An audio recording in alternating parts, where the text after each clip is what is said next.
পবিত্র রমজান উপলক্ষে বিগত বছরগুলোর মতো এই বছরও সোমবার অ্যাস্টোরিয়া ওয়েলফেয়ার সোসাইটির উদ্যোগে অ্যাস্টোরিয়ার আল আমিন ইসলামিক সেন্টার এবং জামে মসজিদে ইফতার ও দোয়া মাহফিলের আয়োজন করা হয়। এই দোয়া মাহফিলে সংগঠনের কোষাধ্যক্ষ এমদাদ রহমান তরফদারের বাবা ফজলুর রহমান তরফদার, শাহজালাল মসজিদের অন্যতম প্রতিষ্ঠাতা ও ট্রাস্টি সদস্য তরাজ মিয়া ও আল আমিন মসজিদের মুসল্লি শুয়েব আহমেদের জন্য বিশেষ দোয়া করা হয়। বৈরী আবহাওয়ার মধ্যেও এতে 150 শতাধিক মুসল্লি অংশ নেন।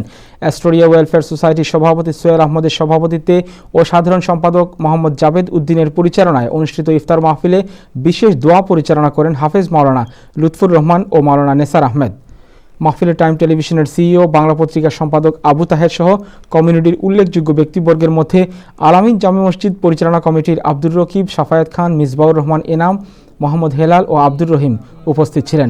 এছাড়াও অ্যাস্টোরিয়া ওয়েলফেয়ার সোসাইটির কর্মকর্তাদের মধ্যে উপদেষ্টা দেওয়ান শাহেদ চৌধুরী, হাজি আব্দুর রহমান, সহসভাপতি কয়েস আহমেদ, কোষাধ্যক্ষ এমদাদ রহমান তরফদার, সাংগঠনিক সম্পাদক মইনুল হক চৌধুরী, সদস্য আবু সুলেমান, রুবেল আহমেদ উপস্থিত ছিলেন।